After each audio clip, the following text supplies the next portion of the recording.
Too smart, I'm leaving. So this is kind of what my mindset is. First of all, let's talk about events, just in general. Second of all, we're going to talk about using Eventbrite for those events. And then third of all,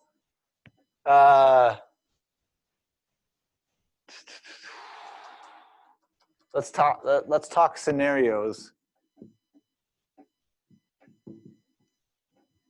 Yeah, let's do that. Sound good? Okay, let's talk about events. So we talk a lot in this brokerage about a 36 touch, right? One of those 36 touches, I mean, I'm going to reveal to you a secret that no one knows. Do you guys know what the perfect 36 touch looks like? There is none. There is none, you're right. But there is, in the red book, it does actually have a 36 touch. And on it, how many events do you think that says? Anybody remember? 2. You're right. Close. So 2 events a year, which I agree with. I think that you should have at least 2 events a year. So start throwing out ideas. What are events that you can have?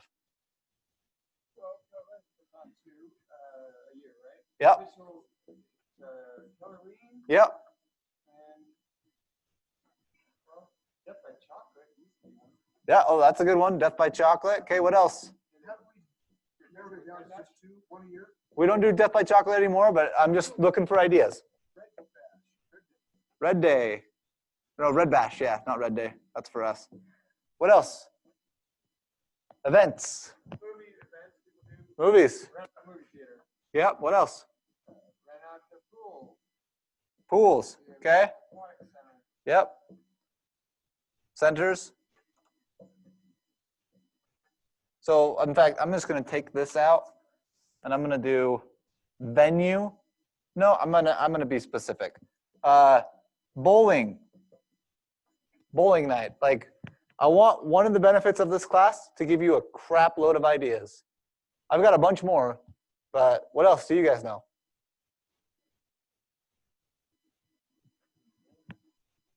Seminars, right? That's an event. Like first-time homebuyer class. First-time homebuyer class, yep. First-time homebuyer, investing. Like, yeah, let's break this out because we've got first-time homebuyer, we've got investing. You can do a lending one. Like, you as an agent can't do lending, but like, you can have like lending 101 or getting a mortgage 101, and you can be the agent there to help them at that point, right? And you have your lender teach it, right? Anyway, tons of options with seminars. What else?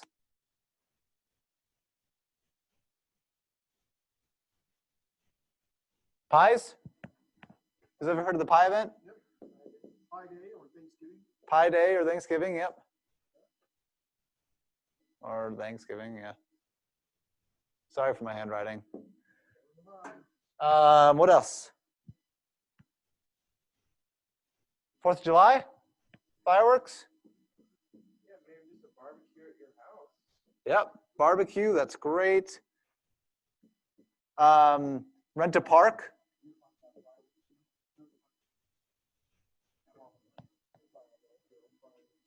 Yeah, well, also Fields team has a huge fireworks show that they do, right? Rent a park, right? You can do a movie in a park. That's a really popular one. It's a lot cheaper. You spend $1,000, you rent this big inflatable screen or whatever, and you show a movie or something, right? I mean, like, I'm just going to put venue here. Oh, geez. And this, hopefully, this is like the key word, guys. Venues. You rent out venues. Like, think of how many cool places there are in here. Jump on it. Paintballing. Like, you could go all day. Rent out the mall. I don't know. That's probably impossible. But, like, venues. You just rent out places. And it's your place. I mean, what's the racing place down here? Right? Then there's Evermore Park over there. And then there's, like, the whole new megaplex down there. That's, like, this huge entertainment center place. We've gotten pricing for that before. It's like $28 an hour or something. But, like, there's tons of stuff you can do for events. That's the summary, okay? So you should be doing, ideally, at least 2 of these every single year. So aside from Keller Williams, I mean, they provide events, right? And we can Yeah. join them. Yeah. But maybe you're suggesting 2 of our own. No, I'm actually not. So like if you just use Keller Williams, that's great. Like that's why we do 2 a year, right? So that you don't have to plan those out. But I would suggest that I would probably do at least 1. So it's like you branded instead of KW branded. That makes sense, because we're all about branding you as a person and as an agent and then as a professional.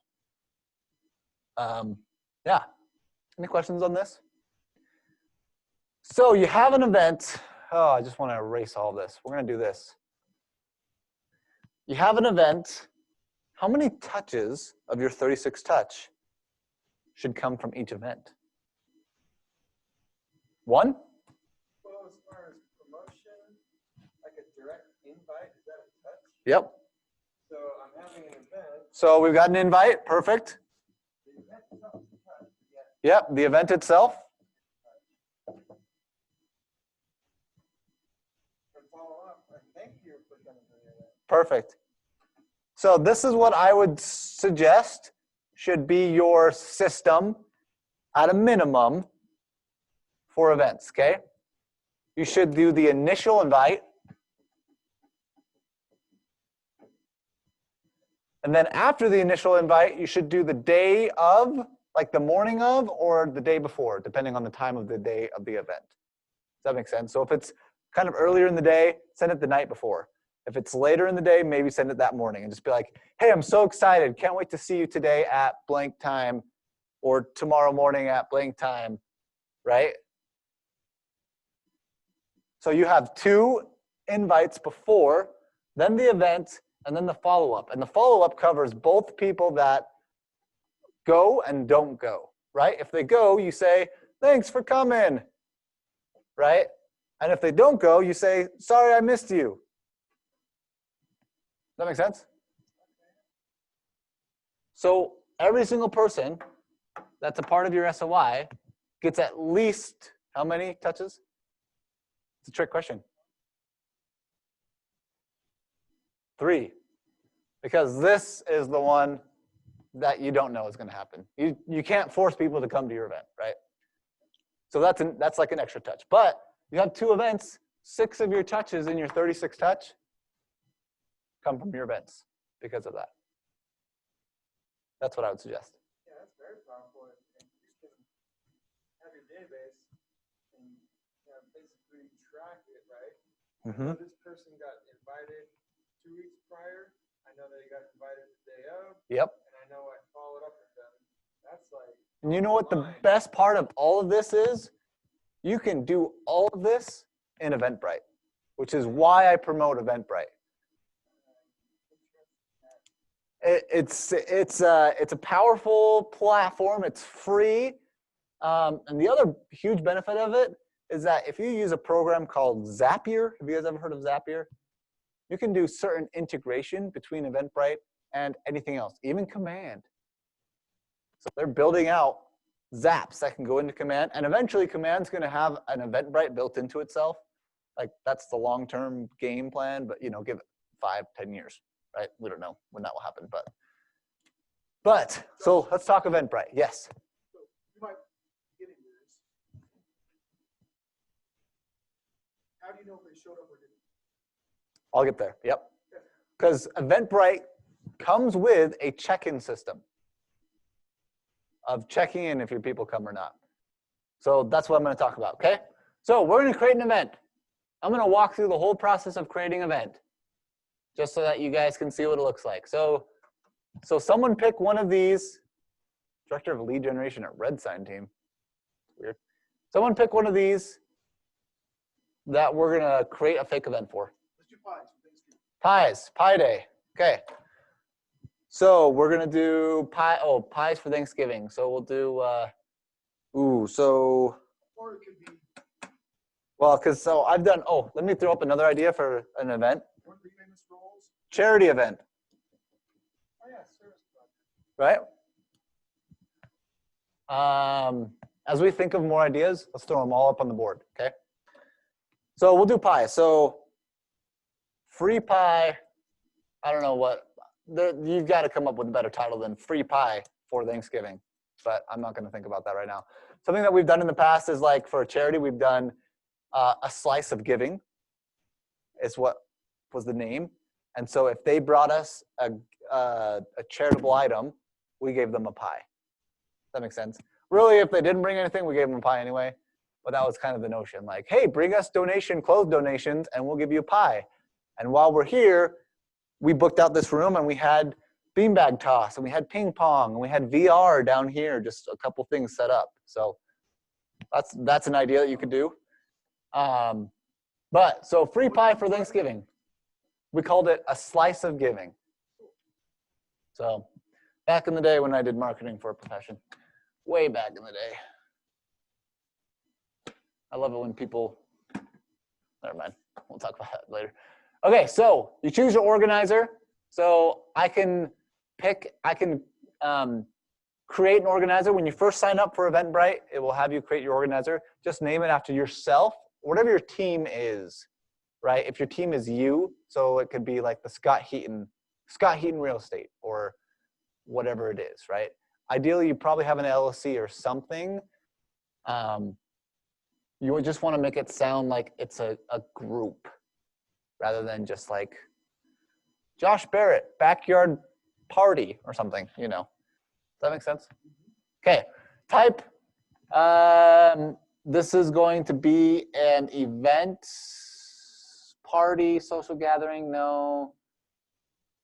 What is this? It's a giveaway. It doesn't really matter actually what I choose. So one thing that's cool about Eventbrite is that it's a very popular platform for people to look for events in their area. So you can choose to make it public or private. If you make it private, then this doesn't really matter. If you make it public, then this really matters. But because it's just private, we're going to do social gathering, I guess. Screening, tour, trade show, expo, convention, conference, class training or workshop, retreat, networking event, or I could just do other. I'll just do other. Category, charity and causes. Subcategory, other. Sure. You can get really specific with this if you want to. Tag. So this is keywords. So when people are searching on Eventbrite for your event or for a event to go to that night, these are the keywords you want to put. So scenario, you are doing a seminar, right? You're going to want to put home buying 101 or first time home buyers or purchasing a home or I don't know what keywords you want to do. New job, I don't know, right? Does that make sense? So then it will target people according to your event, okay? And put keywords in here that people are going to like. It's basically like a Google search. Like put Google searches in there, right? Okay, location, venue, choose where it's at. So we'll say KW Westfield. There it is. I can choose to have reserved seating. So you could do a venue map, but most things you do won't have reserved seating. Even if it's a movie event, they don't do reserved seating, right? Date and time, single events. I can even have a recurring event. So scenario, I have a first-time home buyer class that I want to do every quarter. I can have more than one event on Eventbrite, and when they log in to look at it, they'll see, oh, I can choose to go this time or next time. So when they're looking at the dates and they can't go that one time, they can see that there's other options and they can sign up for the next one. So we've had, when I was on a team, we were running 4 classes a quarter. We do a class every month, right? And so we would have those classes at least one out in advance. And so when anybody would sign up for our first-time home buyer class, they could choose between the one that comes up in a week or the one that comes up in a month. And so oftentimes, the next time would come around, and we'd already have 5 or 6 people signed up, right? 3 weeks out in advance. That just gives them the option to have another place, okay? Any questions about this? Okay, you can choose your start time. I'm just going to leave that. Event settings. You can just choose whether or not it will display your start time if you want to. Real quick, you're going to eventbrite.com and you fill this out. Uh-huh. But generally Facebook, right? It's connected to Facebook. Well, so people actually are going to eventbrite.com and looking for events. That's what I'm saying, is that it's a very common venue for people to search for events.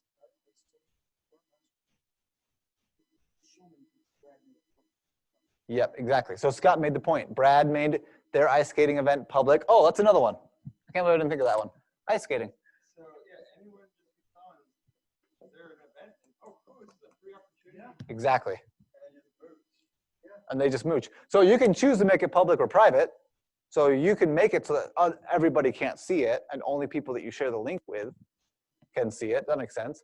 But for things like a first-time home buyer, or when you have a movie event and you have 300 tickets, but you've only sold 200 of them. Well, you know, you got 100 seats anyway. You already paid for it. You might as well try to fill them with people. So then you make it public, right? That's the mindset behind this. Makes sense? Okay, any questions besides what we've done so far? So I created an event. I haven't done anything in it yet. I just put the basic info, right? The name of it, where it's at, what time it starts, okay? So I'm in the details section. So I'm going to throw an image in here. This right here is key. This ratio, the 2-to-1 ratio, 2160 by 1080. So if I go to, where do you think I'm going to go to create the banner for this?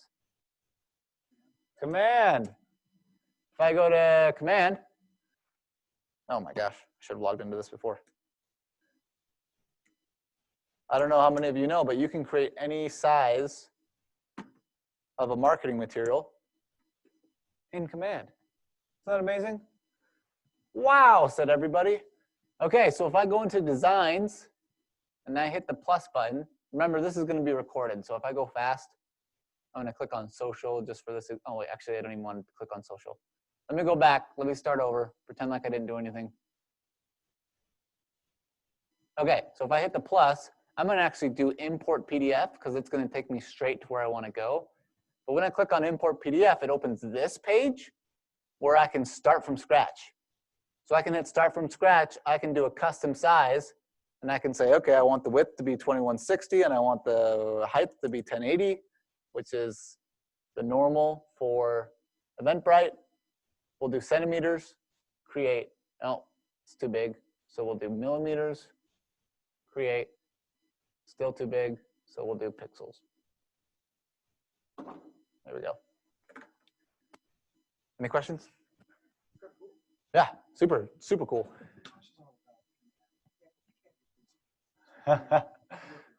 He's working on it. So we've got, so right here we've got this. It's all created.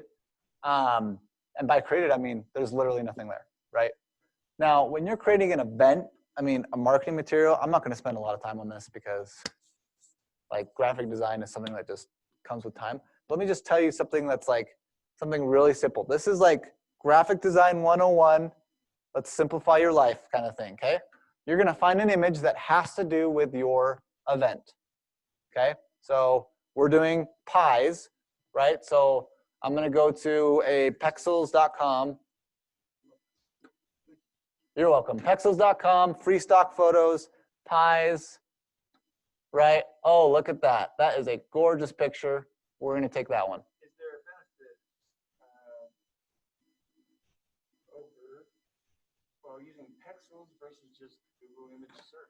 So yeah, so the question was, is there a benefit between using pixels and Google image search? The benefit is that you won't get sued. So Google images are images that have been placed on a website, most likely because those images are owned by the company that put them on the website. Pexels is what's called a free vectors file, I mean not vector, royalty-free image, meaning the people who took the picture are okay with anybody using them because they're just trying to get their images out there into the world. Does that make sense? So these are images that they have signed an agreement with Pexels.com to say anybody can use this for any reason, even if it's going to make them money. Does that make sense? Google Image is fine if you're not trying to make money. But in a lot of these events, like it's a kind of a gray area because you're using it to promote your business, right? So I got this image. I'm going to throw it in here. It's going to upload it. It won't actually throw it in. It will put it in here first. So we'll give it an hour to upload. But I'm going to show you the trick of the trade when it comes to graphic design. You see this a lot, okay? I'm going to use it as a background image. Give it a second to not be blurry, right? I just clicked on it once. I'm going to filter it. And I'm going to bring down the contrast just a little bit. In fact, I'll even make it a little bit darker. Okay? And then I'm going to throw in a box shape, this. I'm going to throw in a box that goes in a certain portion of it. I don't know how big, it doesn't really matter. We're going to make the box gray.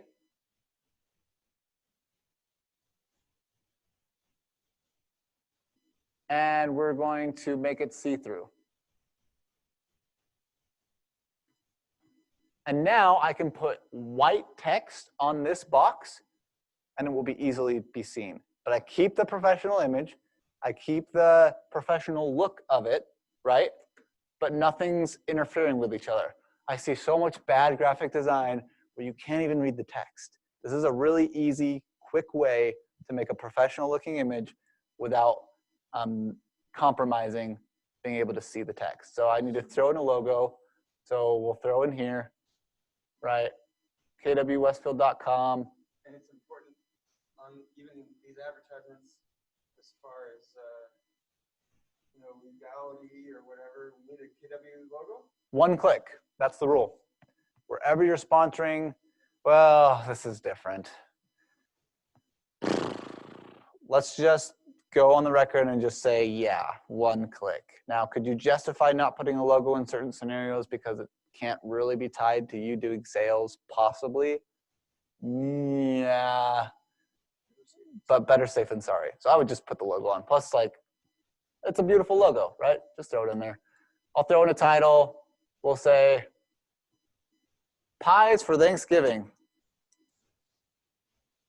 Thanksgiving. Obviously, that text box is too short, so we'll make it a little bit bigger. And we'll make it white. And you can, and then, so what I like to do, just for a graphic design perspective, and I'm like really not trying super hard here, but I like to do subtitle and title. Like, don't overthink it. In fact, the subtitle text is just a little bit too big for my taste, but then you just put the date, dash, time, and then at whatever time o'clock PM, right? Throw that in there. Make it like 90 or 86, right? And this is your entire title page. No location? No location. Yep. If they want more information than this, then they have to click the link, right? Ah, I get simple. Yep. Don't overthink it. Don't put all your information on your title page, guys, because otherwise, like, you're trying to make this look appealing, like, ooh, pies. In fact, I could throw a thing in here on the top right, like I could throw a shape that's like a star. Well, sure, we'll try it. I could throw a star in the top right here. This is not going to look good. They don't have the shape that I want, but something that's like a star, and in the top here it says free pies, right? Like to catch attention, right? But anyway, something like that. Any questions? And this logo or ad would go where? So I'll show you. So I'll download it now. So I just made it. Took me 5 minutes. I'll download it. I'll go back to Eventbrite. I'm going to go over here. Oh, am I not sharing my screen? Oh, I am. Okay. Oh, good. That would be Obviously, embarrassing. That particular creation would not be effective for a mailer, right? Because you can't click the mailer and find out more information. Yeah, exactly. That would be not good for mailer. This Yep. is for online Facebook stuff. Yep. Just to catch their attention. Creating interest, yeah. Yep. So you can see I don't have to do any adjustments here. It's already perfectly made. No questions. I hit save.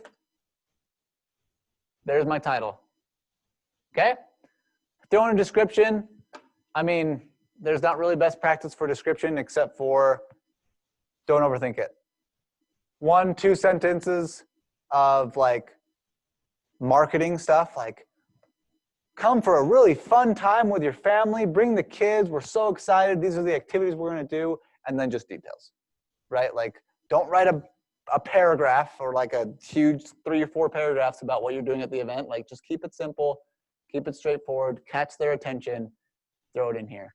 So the summary, by the way, is like a 140 character quick summary. And then this is where the description goes. So don't put in the summary any details of the event.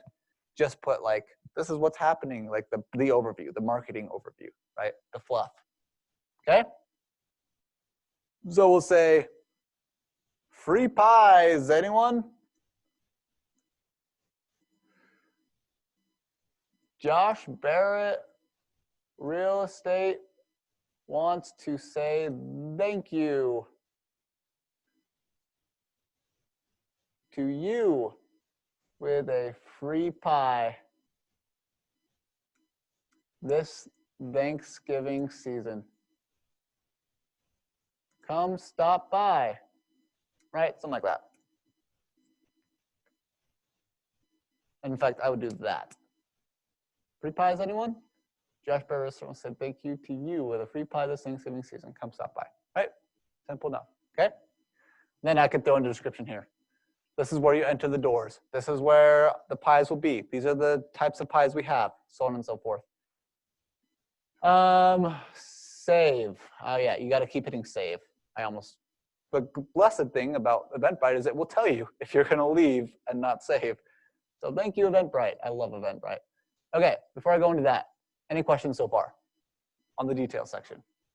Okay, this is where things get really cool, okay? So now you've got to add some tickets. You can choose for them to have to pay.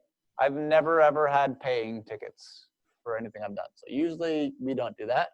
General admission is fine. The name of this, it doesn't really matter.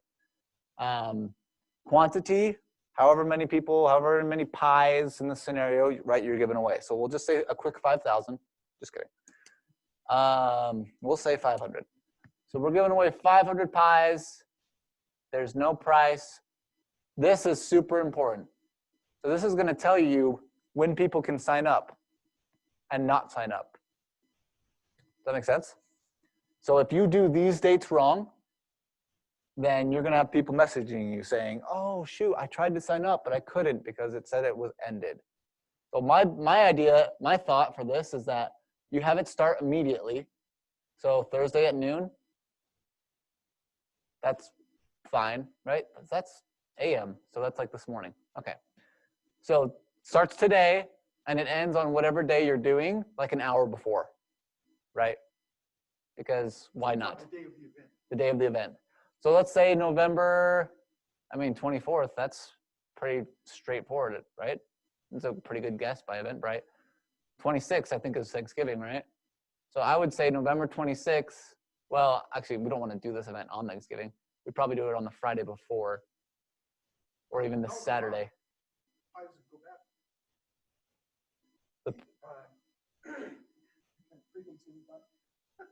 Oh yeah, like the pie probably won't go bad either if you have it in the fridge, right?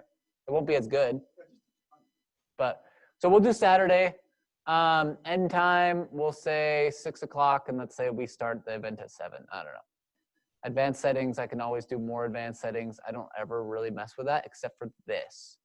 So tickets per order. This is super important. I feel like everything's super important. I love everything about Eventbrite. But I can say when you order a ticket or when you place an order, you can only order so many. This is the amount that they can order, right? So with pies, right, it doesn't make sense for them to order more than one. So I need to change this to 1. Okay?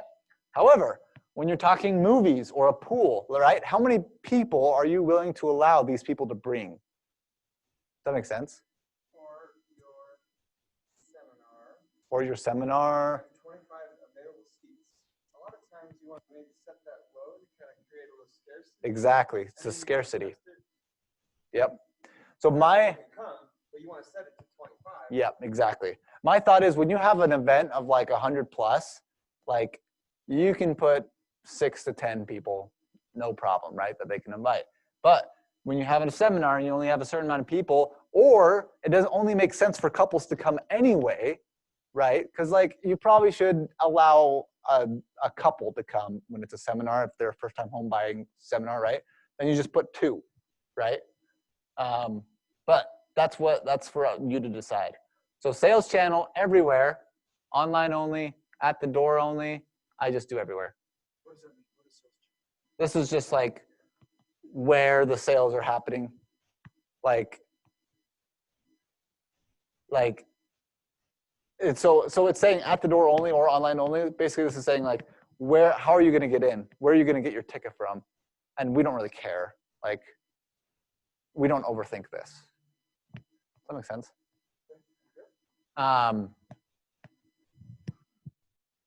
Yeah. Like my understanding of this is basically, is it like an online sales channel or is it you're buying your tickets at the door? So we want to do an e-ticket though.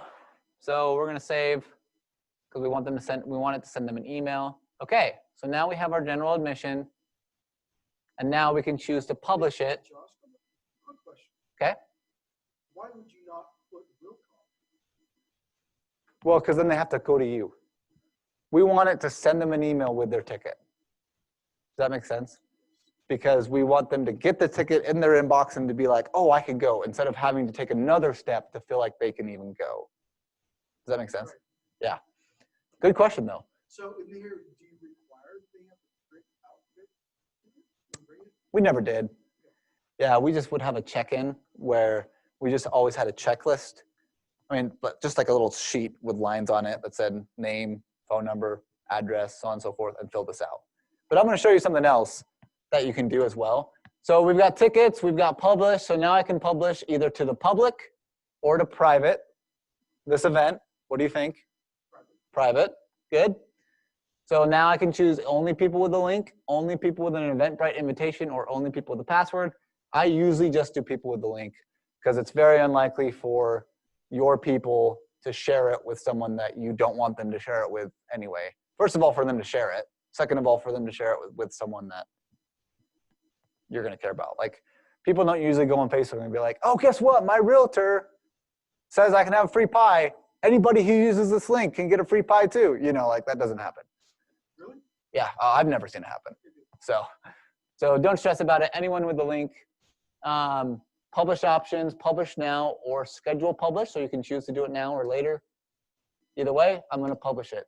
My event is live. Okay. Any questions to getting your event live? There's so much more to show with Eventbrite.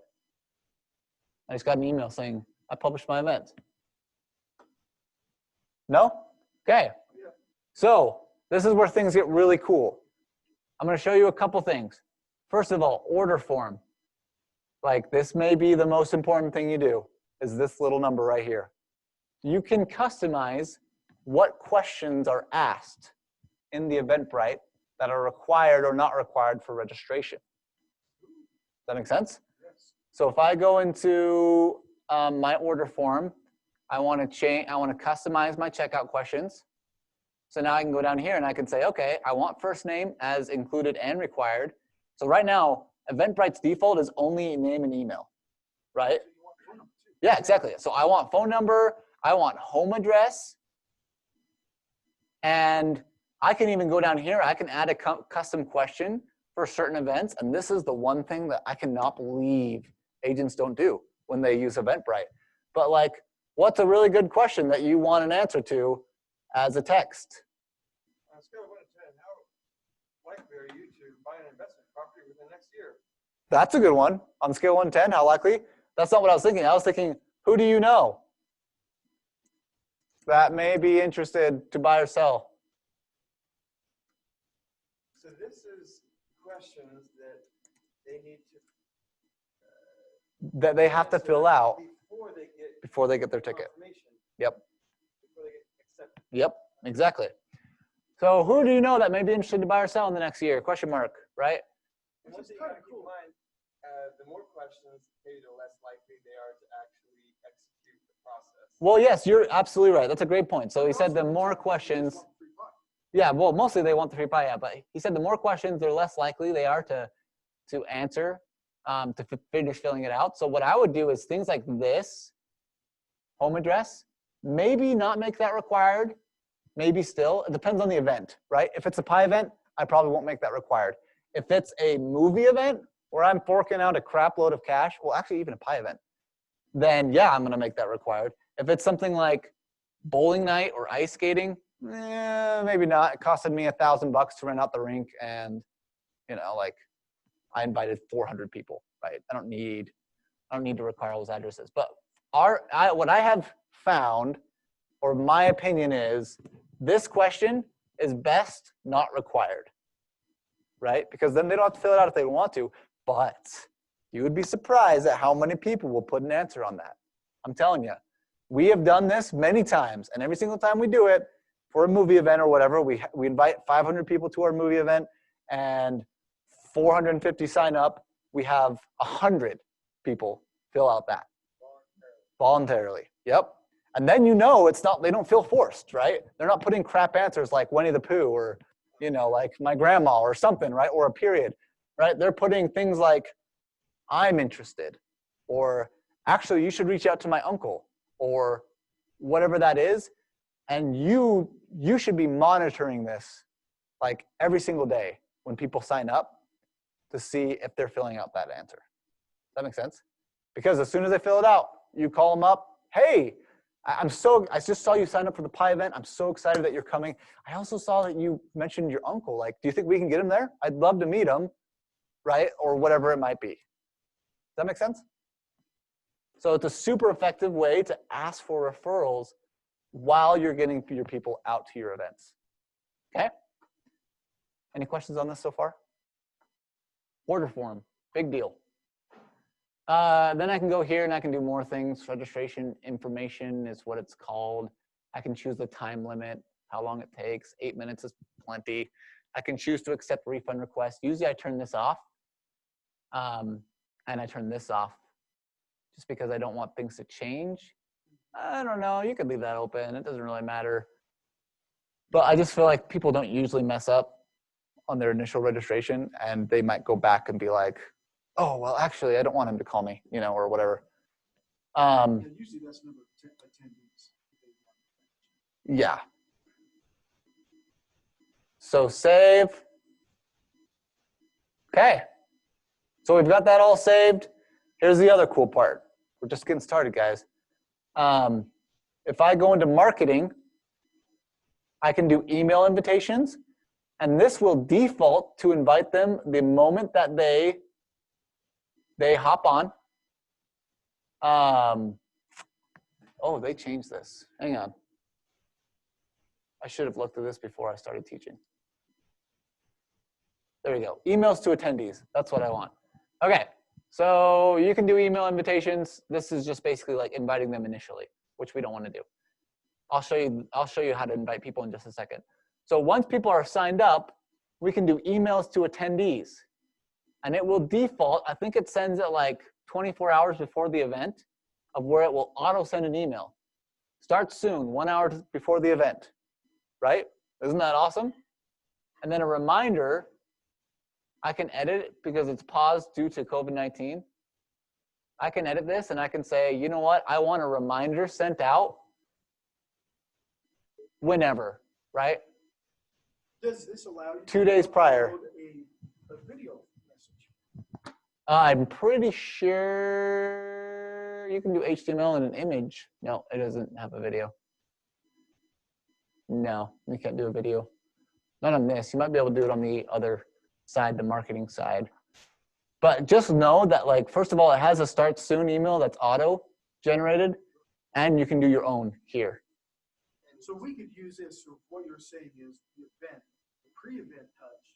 Yep. Could be done. Exactly. Can be done right here. Now, but yeah, exactly. That's what I was going to say. So granted, it's going to give you like a spreadsheet basically of all your people. You should go in there. You should text everybody the day before, regardless. But this is automated so that you less touch that you have to do. So maybe you do more than 2, like we were talking about, right? The initial invite and the day of. Maybe you instead do the initial invite comes from text or Facebook, and then the day of, like there's probably one in between these two, right? That comes from email. It's just auto-generated. So is this before they sign up, or is this after Eventbrite has their information? Yeah, Eventbrite will only send it to people who have signed up. Does that make sense? So that's Eventbrite will do the automated reminder. Yeah, exactly. They can do it through text because if their phone number is submitted. Not through text, it's all through email. Okay. Yeah, so they'll do it all through email, but still, like it's very effective. So you can set that all up here in emails to attendees. So super, super nifty. I'm sure you're going to get this. I'm guessing there's a way to take all that content information, throw it into an Excel spreadsheet. Yep. put it up in your database. Absolutely. So let's look at that in just a second. So let me go here. No, where is it? Marketing? Yeah. So in marketing, there's this as well. So I'm sharing a lot of information with you guys. Hopefully you'll remember some of them. But tracking links. Oh, guys, tracking links are my favorite. Okay. You can create a custom tracking link for each method that you send it out in. So scenario, do you want to send it out via text? Perfect. I can create a tracking link that's specific for text, right? Hit create. You're on a team and you want to separate these by members of your team that did not create. Create. There we go. So now I have a text tracking link. I want to separate by members of the team. I can give Josh a link. I can give Scott a link. I can give Graydon a link. And the cool part about this is I can track the data from each of our links. So I can see how many people are signing on to Josh's link, how many people are signing on to Scott's link, how many people are just viewing it and not signing up, how many people are like, all this data, we can track all of that data. Does that make sense? So like when you're not on a team, this is less valuable, right? I could do email as well, right? When you're not on a team, this is less valuable, but like for tracking purposes, like if you want to know what's working best, is my Facebook ad getting more people to sign up, or is my just text going out to my sphere of influence getting more? Or is my email or my text setting doing better, right? You can track it here. Oh, it says that. So I get this, but I'm confused on how you can't text to Eventbrite. How does it track text? So it's by the link. So go away. Thank you. So like here's text, right? I can do quick actions, copy link, and then come down here and copy this. So now this link, anytime someone does anything with this link, it will track it. So when I text people to invite them, I text them this link. Does that make sense? While if I'm texting people to invite them via email, I text them this link, which is the same link except for the last word is email instead of text. Does that make sense? And so you can track all of that data. And this is, again, super effective if you're like on a team or something like that. And then you text that link to your people, Uh-huh. or that link can automatically be texted, or rather email. Well, I wouldn't even manually text. Like I would just create this link and put it in command and throw it in Twilio text, right? And then that Twilio text, like you have to manually create it, but that Twilio text you could even set up to text people like the day, like 2 weeks before the event, wait a week, text them a week before the event, wait a week, text them the day of the event, and have different texts for each of those things. And just say, hey, I'm super excited, we're having our event. I hope you can come out. We'd love to have you there. Hey, I don't know if you saw my last text, but we are still having this event. We still have spots open. Would love to have you there. Hey, if you sign up for this event, I'm so excited to see you today. Just wanted to remind everybody it's going to be today. Starts right at 7. Can't wait. Or whatever it is, right? So you can get all of that automated in using these links. But these are the links that people will use to sign up. So going back to your question, Scott, if you go into tickets, oh wait, no, that's not right. Yeah, that's not right. If you go into dashboard, yeah, your dashboard will show you, this is like this is home base dashboard. This will show you everything that you need to know. But down here, It doesn't have anything right now, but it will have a list of everybody that signs up right underneath this. Oh no, right here, recent orders. And then I can click on event summary, attendee summary. And then I can export a CSV right there. Okay? And then the other cool thing about this on the dashboard is that I can even see the answers to that question I asked. Because I have a custom field that's asking people about who they know, I can click right here and it takes me directly to the answers to that question from my people. Does that make sense? So you don't have to sort through. And this is where they would be. Who do you know that might be interested in buy or sell in the next year? And I can scroll down if there were anybody that signed up. Any questions about this? Is this helpful? Yeah, Eventbrite, I love it. Okay. I think that's all I've got. We're at 148. Great, we have an appointment too. Yes, we do. Pretty straightforward. The website's free, and you just have to go through it. And it's posted on Eventbrite, and anyone in Utah can search events. I'm interested in real estate investing, and they stumble across this. Yep. Cool, in 3 weeks, Braden's doing something. Yeah, I want to sign up. exactly. So the keywords you'd put are real estate, investing, first-time home buying, condos, duplexes, right? Like you could have up to 8 keywords, but you just you have to brainstorm through what those keywords could be. Or bigger pockets or something like that, exactly. Are you here for Eventbrite? No, you're supposed to say, yes, of course. Thank you. It's pretty closely associated with Facebook a lot of times. Facebook Yep. events or whatever. Yep, it is. And so people are searching on Facebook for events. People are searching on Eventbrite for events. So you can share your link on Facebook. I think I can even, so if I go over here to marketing, add to Facebook, so I can click on add to Facebook, I can link my Facebook account and I can bring this straight into Facebook, connecting it straight from Eventbrite. So super, super, super simple, but also extremely effective. Okay? Any other questions? Yvonne, I see you're on. You have any questions for me?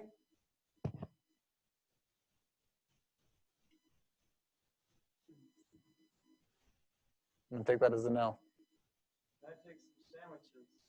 Yes, please, take some sandwiches. Anything that's over there, it's free game. Or nuggets? So, okay, well, thanks for coming, guys. I'm gonna log out. Yeah, thanks for this. Last year, you posted in the Facebook chat about organizing database or doing something like that. Remember that? And I'm like,